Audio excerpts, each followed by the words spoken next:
Oke. Assalamualaikum warahmatullahi wabarakatuh.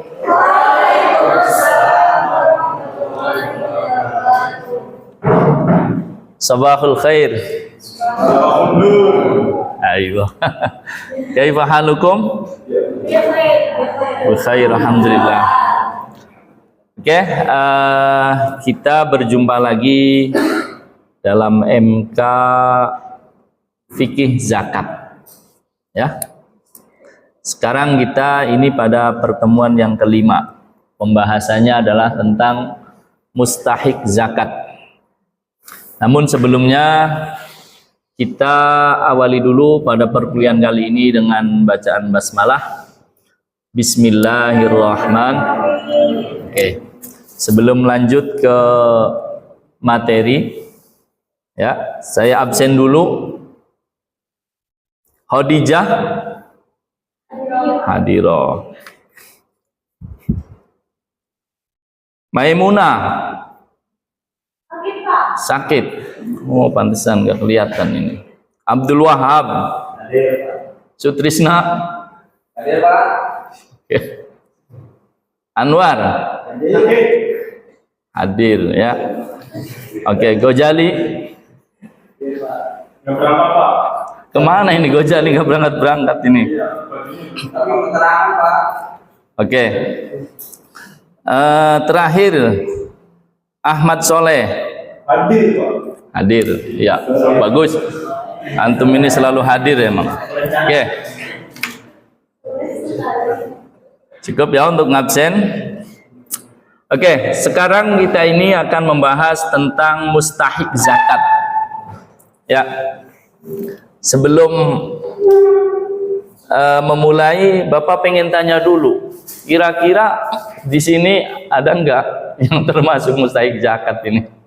Saya, Pak. Saya, Pak.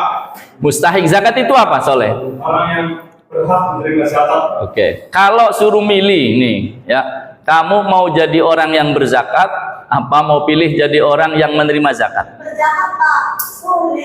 Soleh. Soleh. Mau pengen jadi muzaki apa mau pengen jadi mustahik? Muzaki, Pak. Muzaki. Kenapa nggak jadi mustahik aja? Enak menerima. Sebaik-baiknya pemberi adalah oke. Sebaik-baiknya pemberi adalah memberi. Ya, sebaik-baik orang yang memberi, begitu maksudnya. Tangan di atas, ya. Nah, ya, makanya di antara mustahik zakat ini Bapak tanyakan tadi, ada enggak di antara kalian yang masuk dalam golongan ini? Ya, coba kita lihat nanti. Oke.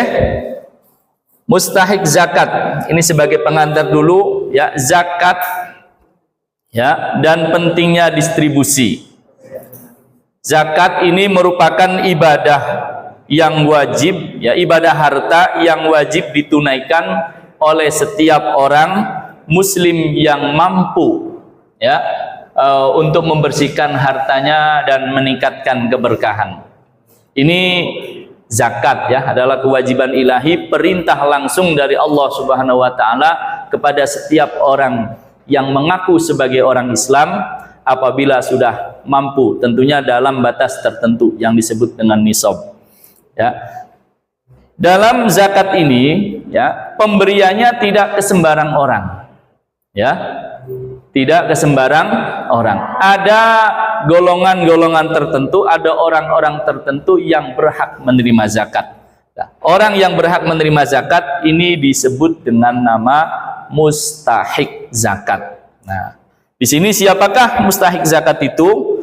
Mustahik zakat adalah individu atau kelompok yang berhak menerima zakat sesuai dengan syariat Islam. Ya, yaitu disebutkan dalam Al-Quran ada 8 golongan atau 8 asnaf dari para mustahik zakat ini. Siapakah itu? Ya, ini jelas apa enggak ini? Ya, pertama fakir. Ada di sini dari golongan fakir. Alhamdulillah. Miskin? Alhamdulillah, enggak ada lagi. Amil? Belum, ya. Mu'alaf, ada yang mu'alaf di sini? Rojak, Pak. Rojak. Iya, Pak. Ini, Pak. Ya, mu'alaf dari dulu. Mu'alaf terus. Mu'alaf itu harusnya ada batasannya, berapa tahun, 2 tahun, udah 25 tahun masih dinamain mu'alaf saja ya. Kemudian ada riqab, ada gharim, ada sabilillah dan ibnu sabil. Entah kalian ada enggak di antara 8 asnaf ini. Oke, nanti kita akan jelaskan satu persatu. Nah, ini sebelum menjelaskan, ini dasarnya ya, bahwa mustahik zakat itu hanya tergolong menjadi 8 golongan. Ini dasarnya adalah Quran surat At-Taubah ayat 60. Oke? Ada yang bisa bacakan? Yang siap maksudnya kalau sudah baca semuanya bisa. Yang siap membacakan sekarang untuk dasar dari hukum mustahik ini? At-Taubah ayat 60. Silakan. Anwar dibaca Anwar. Sudah lama nggak mendengar suaranya Anwar. Jangan, Pak. Ayo. Dibaca nggak hafalan? Bismillah. Bismillahirrahmanirrahim. Inna masadaqatul fuqara wal masakin wa 'amilina 'alaiha wa hum 'ala qulubuhum. Fa fi qulubil ghalimin wa fi sabilillahi wa fi sabil. Fariqatan minallah wallahu 'alimun hakim. Allah. Ahsanta. Bagus ya.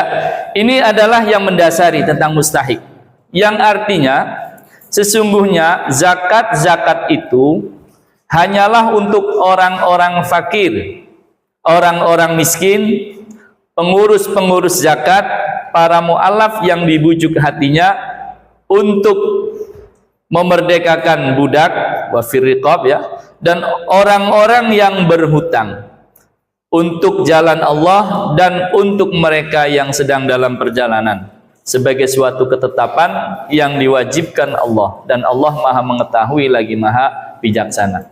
Nah, mari kita akan memasuki satu persatu. Asnaf yang pertama dan yang kedua adalah fakir dan miskin. Ya, golongan yang paling membutuhkan ini. Kenapa fakir itu disebutkan lebih dahulu? Karena tingkat kebutuhannya terhadap harta ini lebih daripada yang lainnya. Nah, fakir di sini dijelaskan bahwa fakir adalah mereka yang tidak memiliki harta atau penghasilan sama sekali untuk memenuhi kebutuhan pokok hidupnya, bahkan untuk makan sehari-hari. Alhamdulillah di sini nggak ada. Ada? Nggak ada. Inilah orang fakir. Tidak punya penghasilan, tidak punya harta dan tidak punya penghasilan.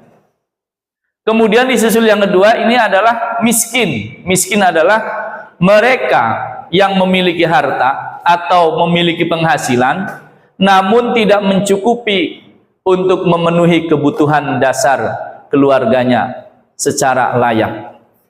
Nah, ini yang miskin ini keadaannya lebih baik daripada fakir. Fakir itu lebih parah keadaannya. Sudah nggak punya harta, nggak punya penghasilan. Nah, kalau miskin masih punya harta, masih punya penghasilan, tetapi tidak mencukupi kebutuhan sehari-harinya, kebutuhan dasarnya. Nah, maka kedua orang ini berhak ya untuk diberi zakat. Ya, berhak untuk diberi zakat. Oke, selanjutnya asnaf yang ketiga, ini namanya amil, wal amilina 'alaiha. Amil zakat. Siapakah amil itu? Amil adalah petugas yang bertugas mengumpulkan, mengelola dan mendistribusikan zakat. Ya, jadi tugasnya amil itu berapa? 3. Mengumpulkan, mengelola dan mendistribusikan. Nah, ini mereka berhak diberi zakat sebagai upah atas kerjanya. Ini amil ini berhak menerima zakat walaupun dia orang kaya. Ya, walaupun dia orang kaya. Karena apa? Karena dia bekerja dalam kepengurusan zakat itu. Di Indonesia amil itu ya sudah dibakukan ya Ada peraturannya dan sudah ada lembaganya, namanya Badan Amil Zakat, atau yang disebut dengan Basnas, ya. Itu yang resmi, yang punya negara. Dan ada yang punya lembaga atau organisasi, namanya LAZ, ya, Lembaga Amil Zakat. Ini biasanya punya organisasi, punya swasta, kayak NU punya Lazisnu, ya, kalau nggak salah. Sedangkan Muhammadiyah punya namanya Lazmu apa Lazismu, ya, pokoknya ada. Ini Amil. Kemudian selanjutnya adalah asnaf zakat, selanjutnya adalah mu'allaf. Nah, mu'allaf ini orang yang baru masuk Islam dan membutuhkan dukungan moral serta materi untuk menguatkan imannya.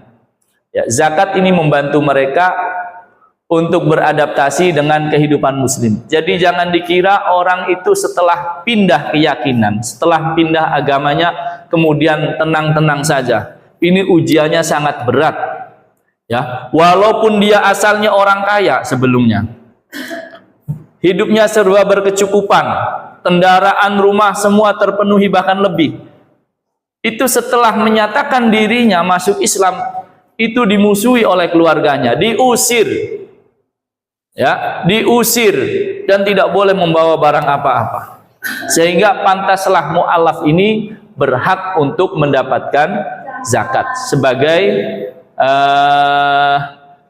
materi apa, untuk menguatkan, ya, untuk menguatkan supaya jangan sampai dikucilkan. Udah dari keluarganya dikucilkan gara-gara masuk Islam, ya, sudah masuk Islam nggak ada yang mau menemani, nggak ada yang mau membantu. Nah, makanya mu'allaf ini, ya, wal mu'allafatu qulubuhum, itu dalam salah satu kitab dijelaskan ada yang muslim, ada yang non muslim. Yang muslim itu yang baru masuk Islam, yang masih keimanannya masih labil, ya, berhak dikasih zakat untuk menguatkan. Dan ada juga yang masih kafir, ghairu muslim, ya. Zaman Nabi dulu pernah memberi zakat kepada pembesar-pembesar kafir Quraisy dengan alasan supaya tidak menyakiti orang Islam. Ada beberapa namanya, Bapak lupa ya itu. Jadi agar mereda kebrutalannya terhadap orang Islam. Oke, ini ada pembahasan tersendiri untuk mu'alaf, ya. Karena ini materinya supaya cepat selesai. Selanjutnya adalah asnaf yang kelima dan yang keenam, riqab dan ghorimin. Ya, riqab. Di sini ada nggak riqab? Riqab itu budak, hamba sahaya, bukan budak orang Sunda, bukan. Budak, ya, riqab, yaitu hamba sahaya atau budak yang memiliki perjanjian dengan tuannya untuk memerdekakan diri dengan sejumlah uang. Ya, zakat diberikan untuk membantu mereka meraih kemerdekaan. Jadi zaman dulu, ya, zaman dulu itu ada manusia itu terbagi dua. Ada yang manusia merdeka, ada yang manusia tidak merdeka, hamba sahaya namanya, atau budak. Nah, ini si budak ini kalau ingin merdeka, ada sebagian tuannya itu mensyaratkan harus membayar sekian. Ya, ini namanya budak atau hamba sahaya yang dijanjikan oleh tuannya untuk merdeka dengan membayar sekian dolar, sekian rupiah atau sekian real, gitulah kalau zaman sekarang. Nah, ini dibantu, ya, dibantu untuk menebus, ya, agar dia menjadi orang yang merdeka. Tapi sebagian ada, ya, ulama dari Malikiyah kalau nggak salah menyatakan boleh jadi harta zakat itu dibelikan untuk digunakan untuk memberi budak, setelah dibeli kemudian dimerdekakan. Sebagian lagi mengatakan bukan, ini hanya hamba sahaya yang ada perjanjian dengan tuannya, dijanjikan untuk merdeka tapi dengan membayar sekian. Zakat itu adalah membantu mereka untuk menjadi orang yang merdeka. Kemudian selanjutnya ada ghorimin, ya, wal ghorimin. Siapa ghorimin itu? Orang yang memiliki utang. Ada di sini ghorim? Ada kayaknya ini. Ya, punya cicilan ya. Sekarang banyak orang gharim itu. Ya. Oke, muflis apa gharim? Ya. Gharim itu orang yang memiliki utang dan tidak mampu untuk melunasinya. Utangnya terlalu kebesaran kayaknya ini. Jadi nggak mampu untuk melunasinya. Nah, zakat ini digunakan untuk membantu melunasi utang tersebut, kecuali utang untuk maksiat. Dan juga orang ini tidak orang yang suka mengambur-ngamburkan harta tentunya. Kalau orang yang suka mengambur-hamburkan harta ini, kalau dikasih zakat jangan-jangan udah lunas, utangnya udah lunas tapi dia utang lagi nantinya. Nah, ini bukan orang yang seperti itu. Atau orang yang membantu, ya sebagian lagi gharim itu syaratnya hutangnya adalah yang membantu orang lain. Ya, yang membantu orang lain. Hutang dia tapi karena membantu orang lain, maka ini berhak untuk dikasih zakat. Ini yang dimaksud gharim. Di sana banyak perdebatan para ulama dari setiap masing-masing asnaf ini ya.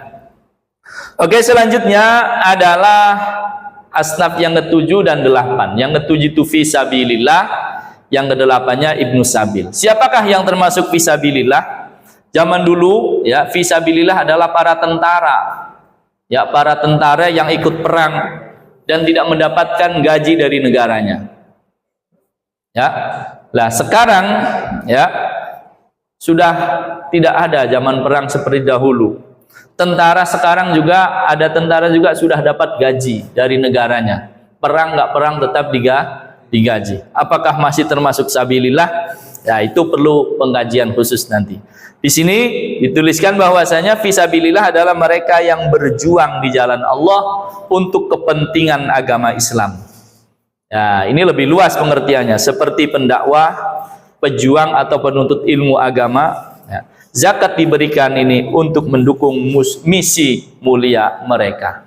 Ya, sebagian para ulama kontemporer fisabilillah adalah fisabilil khair. Pokoknya semua jalan kebaikan, ya, termasuk para penuntut ilmu, para penyebar ilmu, para pendakwah, ya, yang tidak mampu atau bukan tidak mampu, yang membutuhkan ya dana untuk dakwahnya tersebut. Nah, ini bisa diberi dana zakat dari asnaf sabilillah. Ya, jadi tidak hanya perang saja, bahkan sekarang itu adalah perang pemikiran, perang ajaran, perang itu yang lebih ditekankan lagi, bukan perang fisik ya.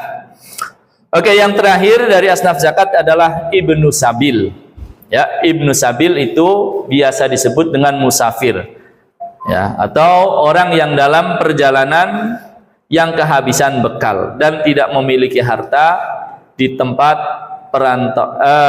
perantauan. Ya, zakat diberikan ini untuk membantu mereka melanjutkan perjalanannya. Jadi apabila ada musafir, orang dalam perjalanan kemudian kehabisan bekalnya, maka ini bisa datang ke Baitul Mal. Kalau zaman dulu, zaman sekarang datang ke Basnas untuk minta bagian bagian ibnu sabil atau musafir. Oke, ini adalah asnaf dari para mustahik zakat yang ada 8 asnaf. Kita sudah sampaikan. Mungkin ada pertanyaan dari asnaf-asnaf tersebut? Kelihatannya sudah banyak ini. Tidak ada. Oke. Terima kasih. Kalau tidak ada, kita cukupkan sampai di sini. Mari kita tutup perkuliahan ini dengan bacaan hamdalah. Alhamdulillahirabbil alamin. Dan doa kifaratul majlis, subhanakallahumma wa bihamdika asyhadu an la ilaha illa anta astaghfiruka wa atubu ilaik. Terima kasih, sampai jumpa kembali. Ma'assalamah wa ilal liqa. Assalamualaikum warahmatullahi wabarakatuh.